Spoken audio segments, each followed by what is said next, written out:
அன்பு நேயர்களே அனைவருக்கும் இனிய வணக்கம். இது Vatican top 10 sponsor by Black Thunder, Ooty main road, Mettupalayam. Vatican top 10 நிகழ்ச்சியை ஒளிபரப்ப உதவியவர்கள் Black Thunder. Lucky Falls at Black Thunder, Ooty main road, Mettupalayam. நேயர்களே, கத்தோலிக்க திருவின் தலைமையிடமும் வத்திக்கானின் செயல்பாடுகளை உலகறிய செய்வதே இந்த நிகழ்ச்சியின் நோக்கம். அந்த வகையில் இந்த வாரம் திருத்தந்தை பிரான்சிஸ் அவர்களின் நினைவு, புனிதர்களின் பெயரில் சாண்ட்விச்கள், நம்பிக்கையின் யூபிலி ஆண்டு படைத்த சாதனை என பல நிகழ்வுகள் காத்திருக்கின்றன. அனைத்தையும் அறிந்து கொள்ள வாருங்கள் இந்த நிகழ்ச்சிக்குள் போகலாம்.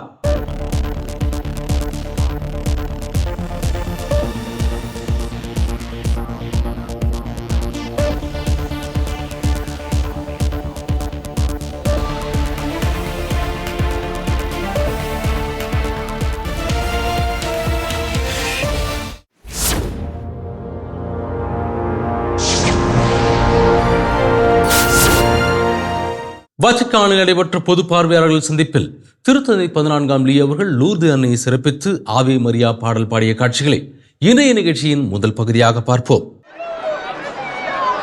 வத்திக்கானின் 6ஆம் பவுல் அரங்கில் நடைபெற்ற வாராந்திர பொது பார்வையாளர் சந்திப்பில் திருத்தந்தை 14ஆம் லியோ அவர்கள் சுமார் 7000க்கும் மேற்பட்ட நம்பிக்கையாளர்களை சந்தித்தார். வழக்கமான உற்சாகத்துடன் திருப்பயணிகளின் குழந்தைகளை ஆசிர்வதித்த அவர் நம்பிக்கையாளர்கள் கொண்டு வந்திருந்த பக்தி பொருட்களை மந்திரித்தார். இந்த சந்திப்பின் போது ஒரு நெகிழ்ச்சியான நிகழ்வு அரங்கேறியது. மேடையை அடைந்த திருத்தந்தை அங்கு வைக்கப்பட்டிருந்த லூர்து அன்னை சுரூபத்தின் முன்பாக ஒரு மெழுகுதிரியை ஏற்றி வைத்து அன்னையின் திருவிழாவை கொண்டாடும் விதமாக அங்கிருந்த மக்களுடன் இணைந்து ஆவே மரியா பாடலை பாடி அன்னையை வணங்கினார்.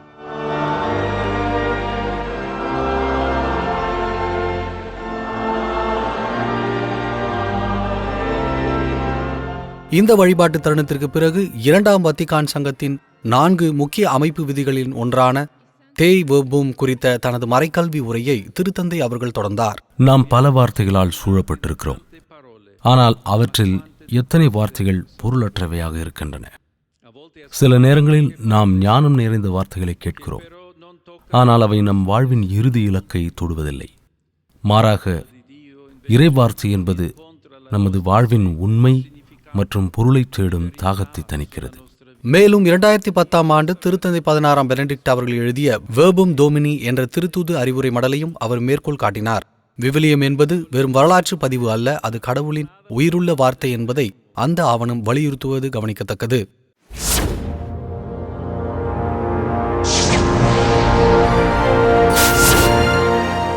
உலக நோயாளர்கள் நாளை முன்னிட்டு வத்திக்கான் தோட்டத்தில் அமைந்துள்ள லூர்து அன்னை குகையில் திருத்தந்தை அவர்கள் நோயாளிகளை சந்தித்து ஜெபித்த காட்சிகளை இந்த பகுதியில் பார்ப்போம். பிரான்ஸ் நாட்டின் மசேபியல் பகுதியில் லூர்து அன்னை காட்சியளித்த குகையை போன்றே அதன் தத்ரூபமான மறுவடிவம் வத்திக்கானின் தோட்டத்தில் அமைந்துள்ளது. 1902ஆம் ஆண்டு தாப மறைமாவட்ட ஆயர் பிரான்சிஸ்கோ சவேரியோ அவர்கள் திருத்தந்தை 13ஆம் லியோ அவர்களுக்கு வழங்கிய இந்த வரலாற்று சிறப்புமிக்க குகையில் லூர்து அன்னை திருவிழா மற்றும் உலக நோயாளர் நாள் சிறப்பாக கொண்டாடப்பட்டது. பல்வேறு நோய்களால் பாதிக்கப்பட்டிருந்த நம்பிக்கையாளர்கள் அன்னை மரியாளின் குகை முன்பாக திருத்தந்தை 14ஆம் லியோவின் வருகைக்காக காத்திருந்தனர். அங்கு வந்த திருத்தந்தை அவர்கள் ஒவ்வொருவரையும் தனித்தனியாக சந்தித்து நலம் விசாரித்தார். நாங்கள் உங்களுக்காக ஜெபிக்கிறோம். நமது அன்னையாம் மரியாவின் திருவிழா நாளில் அவரது பாதத்தில் இந்த ஜெப வேளையில் என்னோடு இணைந்ததற்காக உங்கள் ஒவ்வொருவருக்கும் மனமார்ந்த நன்றிகளை தெரிவித்துக் கொள்கிறேன். அன்னை மரியா எப்போதும் நம்மோடு இருப்பது நமக்கு துணையாக இருக்கிறாள் என்பதையும், துன்பம், அன்பு மற்றும் நம் வாழ்வை ஆண்டவரின் கைகளில் ஒப்படைப்பது ஆகியவற்றின் பொருளை அவள் நமக்கு கற்றுத்தருகிறாள் என்பதையும் இந்நாள் நமக்கு நினைவூட்டுகிறது.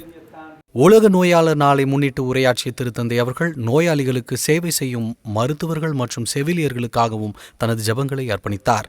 நோயுற்றிருக்கும் உங்கள் மீதும் உங்களுக்கு துணையாக இருக்கும் மருத்துவ உலகம், மருத்துவர்கள், செவிலியர்கள் மற்றும் கடினமான தருணங்களில் உங்களுக்கு அருகாமையில் இருப்பவர்கள் என அனைவர் மீதும் ஆண்டவரின் ஆசிர்வாதம் என்றும் இருக்க வேண்டும் என்று நான் மன்றாடுகிறேன். இறுதியாக லூர்து அன்னை சுரூபத்தின் பாதத்தில் ஒரு மெழுகு திரியை ஏற்றி வைத்த திருத்தந்தை அவர்கள் அங்கிருந்த குடும்பங்கள் ஆவே மரியா பாடலை பாட அன்னை முன் மண்டியிட்டு அமைதியாக ஜெபித்தார். உடல் நலம் வேண்டி நின்ற நம்பிக்கையாளர்களுக்கு இந்நிகழ்வு பெரும் ஆன்மீக வலிமையையும் நம்பிக்கையையும் அளிப்பதாக அமைந்தது கவனிக்கத்தக்கது.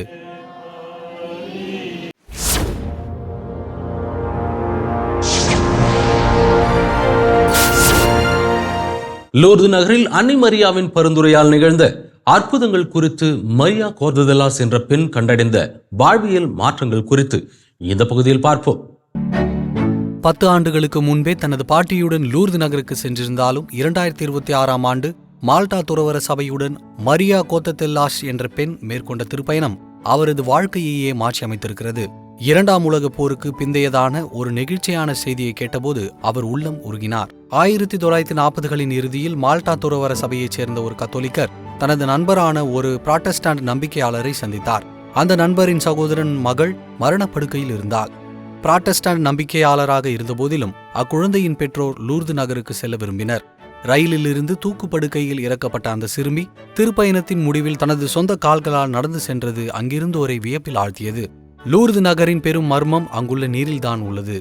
1858ஆம் ஆண்டு அன்னை மரியாளின் வழிகாட்டுதலால் புனித பெர்னத் கண்டறிந்த அந்த ஊற்று நீரில் மூழ்கி எழுந்த ஆயிரக்கணக்கானோரில் 70 பேர் அற்புதமாக குணமடைந்ததை திரு அவை அதிகாரப்பூர்வமாக அங்கீகரித்துள்ளது. ஆண்டுதோறும் சுமார் 4 முதல் 6 மில்லியன் திருப்பயணிகள் தெற்கு பிரான்சில் உள்ள இந்த சிறிய நகருக்கு வருகை தருகின்றனர்.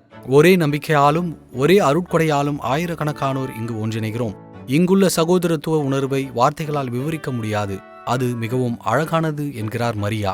மரியா லூர்து நகருக்கு ஒரு நோயாளியாக செல்லவில்லை, மாறாக நோயாளிகளுக்கு சேவை செய்பவராக சென்றார்.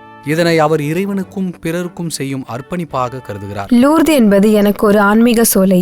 ஆண்டவர் நமக்கு தரும் தாழ்ச்சி என்னும் அருமருந்து அது.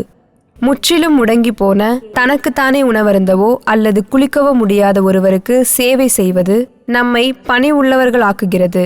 தங்களுக்கு அரிக்கும் இடத்தை கூட சொரிந்து கொள்ள முடியாத நிலையிலும் அவர்கள் புன்னகைப்பதையும் நம்மை பரிவோடு நோக்குவதையும் பார்க்கும்போது வியப்பாக இருக்கிறது.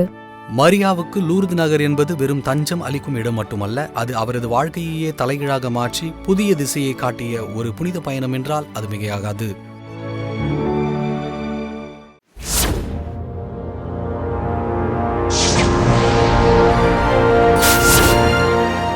ரோமை நாயராக பணி பொறுப்பேற்ற பின் தனது முதல் மேய்ப்பு பணி பயணமாக ஆஸ்ட்ரியா நகருக்கு சென்ற திருத்தந்தை அவர்கள் அங்கு கூறிய செய்திகளை இந்த பகுதியில் பார்ப்போம். ரோமையின் ஆயராக பொறுப்பு வகிக்கும் திருத்தந்தை 14ஆம் லியோ அவர்கள் தனது மறைமாவட்டத்திற்கு உட்பட்ட சமூகங்கள், குருக்கள், துறவியர் மற்றும் பொதுநிலையினருடன் நெருக்கமான உறவை பேணும் வகையில் தனது மேய்ப்பு பணி பயணங்களை தொடங்கியுள்ளார். அவரது முதல் பயண இலக்காக ஆஸ்ட்ரியா அமைந்துள்ளது. இது ரோமையின் புறநகர் மறைமாவட்டங்களில் மிகவும் பழமையானதும் முக்கியமானதுமான ஒரு பகுதியாகும். அங்குள்ள சாந்தா மரியா ரெஜினா பாசிஸ் எனப்படும் அமைதியின் அரசியாம் அன்னை மரியா பங்கு ஆலயம் மிகவும் சிறப்பு வாய்ந்தது.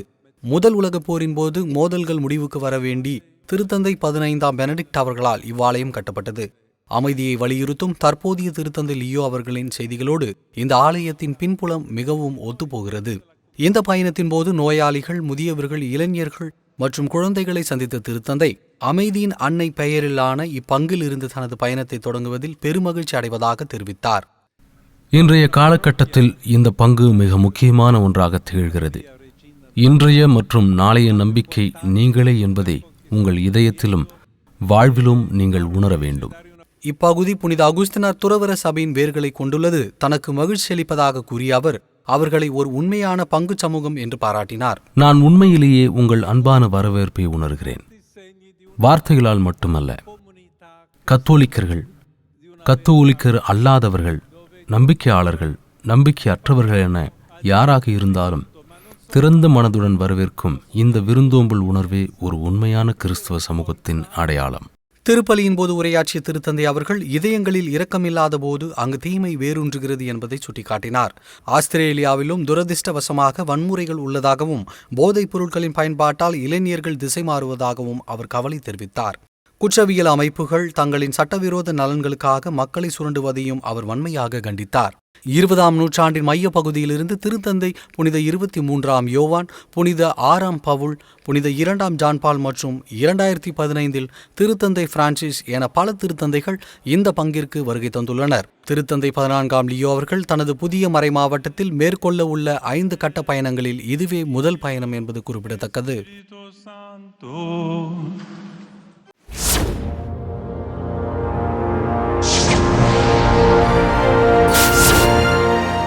திருவையில் ஏற்படவிருந்த பெரும் பிளவை தவிர்க்கும் விதமாக வத்திக்கானின் நம்பிக்கை கோட்பாட்டிற்கான பேராயத்திற்கும் புனித 10ஆம் பயஸ் குருத்துவ சகோதரத்துவ அமைப்பிற்கும் இடையே நடைபெற்ற முக்கிய அமைதி பேச்சுவார்த்தைகள் குறித்து இந்த பகுதியில் பார்ப்போம். புனித 10ஆம் பயஸ் குருத்துவ சகோதரத்துவ அமைப்பின் பிரதிநிதிகள் வத்திக்கானின் நம்பிக்கை கோட்பாட்டிற்கான பேராயத்தை இந்த வாரம் ரோமில் சந்தித்தனர். இந்த சந்திப்பு சுமூகமாகவும் அதே நேரம் வெளிப்படையான விவாதங்களுடனும் அமைந்ததாக பங்கேற்பாளர் ஒருவர் தெரிவித்தார். திருத்தந்தையின் முன் அனுமதியின்றி புதிய ஆயர்களை திருநிலைப்படுத்தப் போவதாக கடந்த பிப்ரவரி 2ஆம் தேதி SSPX அமைப்பு தெரிவித்திருந்தது. இது திரு அவையில் ஒரு பிளவை ஏற்படுத்தும். இதற்கு போதிய காரணங்கள் இருப்பதாகவும் தங்கள் கோரிக்கைகளுக்கு வத்திக்கான் நீண்ட காலமாக திருப்திகரமான பதிலை அளிக்காமல் தாமதப்படுத்துவதாகவும் அந்த அமைப்பு வாதிட்டது. அதே சமயம் புதிய ஆயர்கள் இல்லை என்றால் தங்களின் நிறுவன இருப்புக்கே ஆபத்து ஏற்படும் என்ற நெருக்கடியிலும் அந்த அமைப்பு இருந்தது. Society of Saint Paes 10th அதாவது SSPX-இன் இந்த அறிவிப்பிற்கு பிறகு நம்பிக்கை கோட்பாட்டிற்கான பேராயத்தின் தலைவர் அந்த அமைப்பின் பொது தலைவருடன் ஒரு சந்திப்பிற்கு அழைப்பு விடுத்தார். வத்திக்கான் வெளியிட்ட அறிக்கையின்படி இந்த சந்திப்பில் பல்வேறு இறையியல் முரண்பாடுகள் குறித்து விரிவாக விவாதிக்கப்பட்டுள்ளது. குறிப்பாக 2ஆம் வத்திக்கான் சங்கத்தின் போதனைகளை எந்த அளவிற்கு ஏற்றுக்கொள்வது என்பது குறித்தே அதிக விவாதங்களை நடைபெற்றன. வரும் ஜூலை மாதம் திட்டமிடப்பட்டுள்ள ஆயர் திருநிலைப்பாடுகளை SSPX அமைப்பு நிறுத்தி வைக்க வேண்டும் என்றும் முரண்பாடுகளை களைவதற்கு இருதரப்பும் இணைந்து இறையியல் உரையாடல்களை முன்னெடுக்க வேண்டும் என்றும் வத்திக்கான் பேராயம் முன்மொழிந்துள்ளது. இந்த சந்திப்பிற்கு பிறகு அமைப்பின் பொது தலைவரும் அவரது ஆலோசனை குழுவும் இணைந்து ஒரு அறிக்கையை வெளியிட்டனர். அமைப்பின் பொது தலைவர் அருட்பணி பக்லியராணி அவர்கள் இன்னும் சில நாட்களில் தனது பதிலை அளிப்பார். அவர் நேரடியாக கர்தினால் பெர்னாண்டஸ் அவர்களுக்கு கடிதம் எழுதுவார். மேலும் அந்த பதில் நம்பிக்கையாளர்களுக்கும் பகிரப்படும் என்று அந்த அறிக்கையில் தெரிவிக்கப்பட்டுள்ளது. புனித 10ஆம் பயஸ் குருத்துவ சகோதரத்துவம் 1970ஆம் ஆண்டு சுவிட்சர்லாந்தில் நிறுவப்பட்டது. குருத்துவ பயிற்சியை முக்கிய நோக்கமாக கொண்ட இந்த அமைப்பு தொடங்கப்பட்ட காலத்திலிருந்தே வத்திக்கானுடன் பல்வேறு பதற்றங்களை சந்தித்து வருகிறது. குறிப்பாக 2ஆம் வத்திக்கான் சங்கத்தின் சில அம்சங்களை இந்த அமைப்பு கடுமையாக விமர்சித்து வருவது குறிப்பிடத்தக்கது.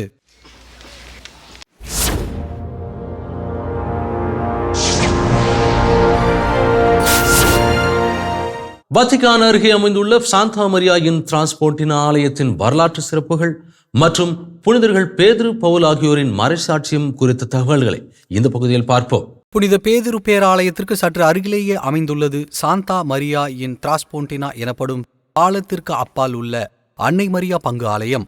இந்த சிறிய ஆலயம் திரு அவையின் பெருந்தூண்களான புனிதர்கள் பேதுரு மற்றும் பவுல் ஆகியோரின் மறைசாட்சிய மரணத்தோடு நேரடியாக தொடர்புடைய ஒரு சிறப்பான திருப்பண்டத்தை தன்னகத்தை கொண்டுள்ளது. ஆலயத்திற்குள் நுழைந்தவுடன் இருக்கும் ஒரு சிறிய சிற்றாலயத்தில் 2 எளிய சலவை கல் தூண்களை காணலாம். புனிதர்களான பேதுரு மற்றும் பவுல் தங்களின் இறுதி தருணங்களில் இந்த தூண்களில்தான் கட்டி வைக்கப்பட்டிருந்தார்கள் என்று பாரம்பரியம் கூறுகிறது. இதன்பின் புனித பேதுரு வத்திக்கான் குன்றிற்கும் புனித பவுல் ஓஸ்தியான்சிஸ் சாலைக்கும் கொண்டு செல்லப்பட்டு மறைசாட்சிகளாக மரித்தனர். பல ஆண்டுகால நம்பிக்கையாளர்களின் பக்தியால் இந்த தூண்கள் தேய்ந்திருந்தாலும் இவை இன்னும் ஒரு அற்புதமான வரலாற்று சான்றாகவே உள்ளன. ஆயிரக்கணக்கான ஆண்டுகளாக திருப்பயணிகள் இவற்றை தொட்டு வணங்கி இதன் முன் ஜெபித்து வருகின்றனர். தொடக்க கால கிறிஸ்துவ திரு அவையை கட்டி எழுப்பிய திருத்தூதர்களின் இறுதி தருணங்களுக்கு இந்த தூண்கள் மௌன சாட்சிகளாக விளங்குகின்றன. இந்த ஆலயம் ஆன்மீக ரீதியில் மட்டுமல்லாமல் வரலாற்று ரீதியாகவும் பல சுவாரஸ்யங்களை கொண்டுள்ளது. இந்த ஆலயத்தின் குவிமாடம் வேண்டுமென்றே உயரம் குறைவாக வடிவமைக்கப்பட்டுள்ளது. ஆலயத்தின் பின்புறம் உள்ள ஜானிசூலும் குன்றை நோக்கி காஸ்டல் சாந்தோ ஆஞ்சலோ கோட்டை வீரர்கள் பீரங்கி பயிற்சி செய்யும் போது அவர்களுக்கு இடையூறாக இருக்கக்கூடாது என்பதற்காகவே அக்காலத்தில் இவ்வாறு வடிவமைக்கப்பட்டுள்ளது. பல நூற்றாண்டுகளாக வத்திக்கானின் முக்கிய விழாக்களுக்காக திருத்தந்தையின் சுவிஸ் காவலர்கள் தங்களை தயார்படுத்திக் கொள்ளும் இடமாக இந்த ஆலயமே திகழ்ந்தது. தற்போது இது பொதுமக்களுக்காக திறக்கப்பட்டு நாள்தோறும் நடைபெறும் பல திருப்பலிகளில் பங்கேற்க சுற்றுலா பயணிகளையும் நம்பிக்கையாளர்களையும் வரவேற்கிறது. திரு அவையின் தூண்களாக விளங்கிய 2 மாபெரும் திருத்தூதர்களின் இறுதி தருணங்களை இந்த ஆலய சுவர்களும் நாம் இன்றும் நினைவு கூறுவது நிறைவளிக்கிறது என்பது கவனிக்கத்தக்கது.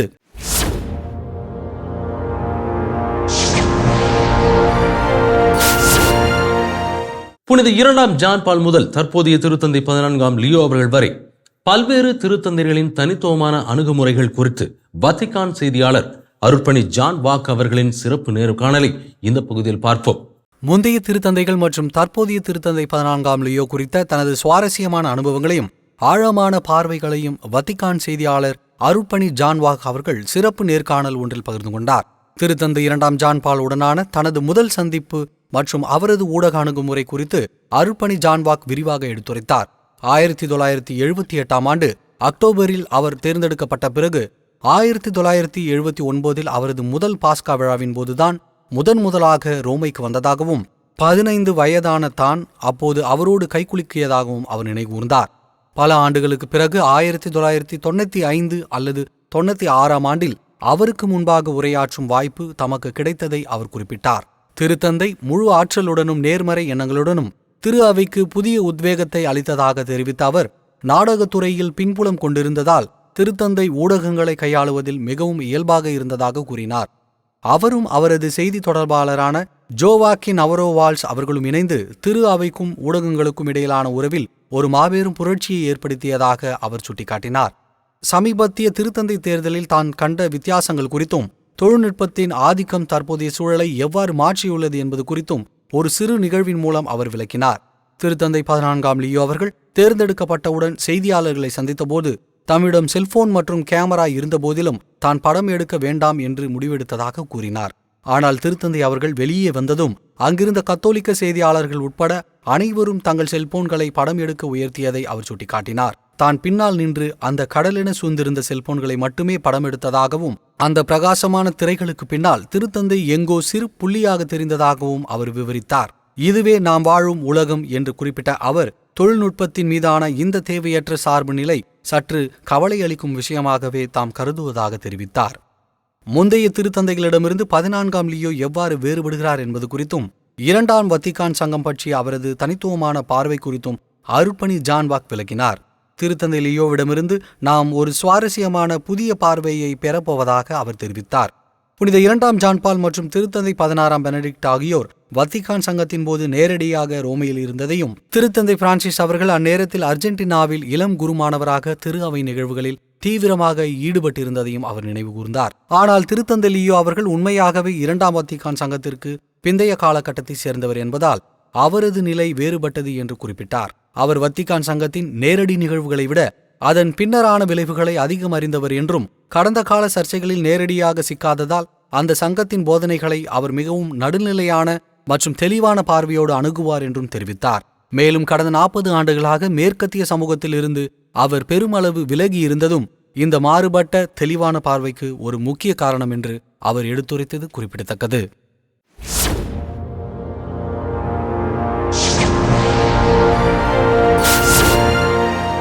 உலக திரு அவையை சோகத்தில் ஆழ்த்திய திருத்தந்தை பிரான்சிஸ் அவர்களின் மருத்துவ பயணத்தின் ஓராண்டு நினைவை இந்த பகுதியில் காண்போம். சரியாக ஒரு வருடத்திற்கு முன்பு திருத்தந்தை பிரான்சிஸ் அவர்கள் ஜெமல்லி மருத்துவமனையில் அனுமதிக்கப்பட்ட போது ஒட்டுமொத்த உலகின் பார்வையும் ரோமை நகரின் பக்கம் திரும்பியது. மருத்துவமனையில் அனுமதிக்கப்படுவதற்கு சில நாட்களுக்கு முன்பே அவரது உடல்நிலையில் சோர்வுக்கான அறிகுறிகள் தென்பட்டன. ஒரு நிகழ்வின் போது வாசிப்பதை தொடர முடியாமல் திருத்தந்தை பிரான்சிஸ் அவர்கள் மூச்சு விடுவதில் சற்று சிரமம் இருப்பதால் தான் சிறிது ஓய்வெடுத்துக் கொள்கிறேன், இந்த வாசிப்பை தொடருமாறு நான் அருட்பணியாளரை கேட்டுக்கொள்கிறேன் என்று கூறினார். அதன் பின் கிட்டத்தட்ட 40 நாட்கள் நீடித்த நீண்ட மற்றும் கடினமான மருத்துவமனை வாசம் தொடங்கியது. மருத்துவர்கள் அவரது உடல்நிலையை சீராக்க போராடினர். இருப்பினும் திருத்தந்தை நிலை மிகவும் கவலைக்கிடமாகவே இருந்ததாக அவர்கள் பின்னாளில் ஒப்புக்கொண்டனர். உடல் நலிவுற்ற மற்ற நோயாளிகளைப் போலவே நாங்களும் எப்போதும் கத்தி முனையில் நடப்பதாகவே கூறுவேன். அதாவது நிலைமை எப்போது வேண்டுமானாலும் மோசமடையலாம் என்று வத்திக்கான் நகர மருத்துவர் டாக்டர் லூயிகி கார்போன் கூறினார். இந்த காலகட்டத்தில் திருத்தந்தை பல கடுமையான சுவாச கோளாறுகளால் பாதிக்கப்பட்டார். அவரது உயிருக்கு தொடர்ந்து ஆபத்து நிலவியது. மரணத்தின் விளிம்பில் நின்ற தருணத்திலும் அவர் தனது வழக்கமான நகைச்சுவை உணர்வை ஒருபோதும் இழக்கவில்லை. அது குறித்து ஜெமல்லி மருத்துவமனை மருத்துவர் டாக்டர் செர்ஜியோ ஹல்பியரி கூறுகையில், ஒரு நாள் காலை அவர்கள் உள்ளே சென்று காலை வணக்கம் தூய தந்தையே என்று அவரிடம் கூறியதையும், அவர் ஒரு சிறு புன்னகையுடன் காலை வணக்கம் தூய மகனே என்று பதிலளித்ததையும் குறிப்பிட்டார். இக்கட்டான சூழலிலும் அவரது தெளிவான மனநிலையை புரிந்து கொள்ள இந்த ஒரு நிகழ்வே சான்று. 88 வயதான திருத்தந்தை பிரான்சிஸ் அவர்களின் இறுதி பயணத்தின் தொடக்கமாக கடந்த ஆண்டு பிப்ரவரி 14ஆம் நாள் அமைந்தது. ஒட்டுமொத்த உலக திரு அவையையும் சோகத்தில் ஆழ்த்திய அந்த நாள் கத்தோலிக்க வரலாற்றில் ஒரு மறக்க முடியாத சுவடாக மாறிப்போனது குறிப்பிடத்தக்கது.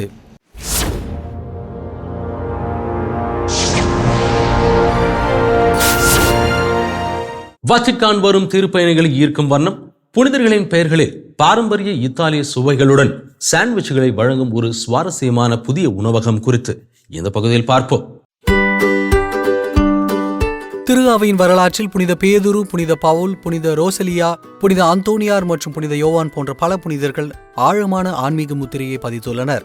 இப்புனிதர்களின் வாழ்க்கை வரலாற்று புத்தகங்கள், அவர்களின் பெயர்களிலான ஜபங்கள் மற்றும் திருச்சுருபங்களை நாம் பார்த்திருப்போம். ஆனால் இப்போது அவர்களின் பெயர்களிலேயே சுவையான சாண்ட்விச்கள் அறிமுகப்படுத்தப்பட்டுள்ளன. புனித பேதுரு பேராலயத்திலிருந்து சில மீட்டர் தொலைவில் உள்ள புகழ்பெற்ற வியா டெல்லா கொன்சிலியாசியோனே வீதியில் இந்த உணவகம் அமைந்துள்ளது. ரோமைக்கு வரும் சுற்றுலா பயணிகளும் நம்பிக்கையாளர்களும் இங்கு சற்று இளைப்பாரி திரு அவையின் புகழ்பெற்ற புனிதர்களால் ஈர்க்கப்பட்ட இந்த சிறப்பு சாண்ட்விச்களை சுவைக்கலாம். இந்த உணவகத்திற்கு வந்த சோபியா என்ற வாடிக்கையாளர் தனது அனுபவத்தை பகிர்ந்து கொண்டார். நாங்கள் புனித 2ஆம் ஜான் பால் சாண்ட்விச்சை தேர்ந்தெடுத்தோம். அதில் சமைக்கப்பட்ட ஹாம், இறைச்சி, தக்காளி, கீரை மற்றும் மயோனிஸ் ஆகியவை இருந்தன. பாரம்பரியமான ஃபோகசியா ரொட்டியுடன் அதை சாப்பிட்டோம். மிகவும் சுவையாக இருந்தது. மற்றொரு பயணியான கிறிஸ்டினா கூறுகையில், நான் புனித பிரான்சிஸ் சாண்ட்விச்சை தேர்ந்தெடுத்தேன். ஏனென்றால் அவர் அனைவரையும் அரவணைத்து அனைவர் மீதும் அக்கறை கொண்டவர். இந்த உணவகத்தின் பெயரை கடந்து செல்லும் பொழுதே எங்களுக்கு மிகவும் ஆச்சரியமாக இருந்தது. இணையத்தின் இதன் மதிப்புரைகளை படித்துவிட்டு இங்கு சுவைக்க முடிவு செய்தோம். சாண்ட்விச் உணவகத்தின் மற்றொரு சிறப்பு என்னவென்றால், புனிதர்கள் வாழ்ந்த இத்தாலிய பகுதிகளின் பாரம்பரிய உணவுப் பொருட்களை நாம் இங்கு சுவைக்க முடியும். லம்பார்டி பகுதியின் கோர்கோன்சோலாசிஸ், எமிலியா ரோமக்னா பகுதியின் புகழ்பெற்ற பர்மா ப்ரோசியோட்டோ இறைச்சி அல்லது வெனட்டோ பகுதியின் சிவப்பு ராடிச்சியோ என பல பிராந்திய சுவைகள் இங்கு கிடைக்கின்றன. உலகெங்கிலும் இருந்து வரும் கத்தோலிக்க நம்பிக்கையாளர்கள் உலகின் மிகப்பெரிய தேவாலயமான புனித பேதுரு பேராலயத்திற்கு தங்கள் திருப்பயணத்தை தொடரும் முன் சற்று ஓய்வெடுத்து சுவையான சாண்ட்விச் உண்டு மகிழ இது ஒரு சிறந்த இடமாக மாறியுள்ளது குறிப்பிடத்தக்கது.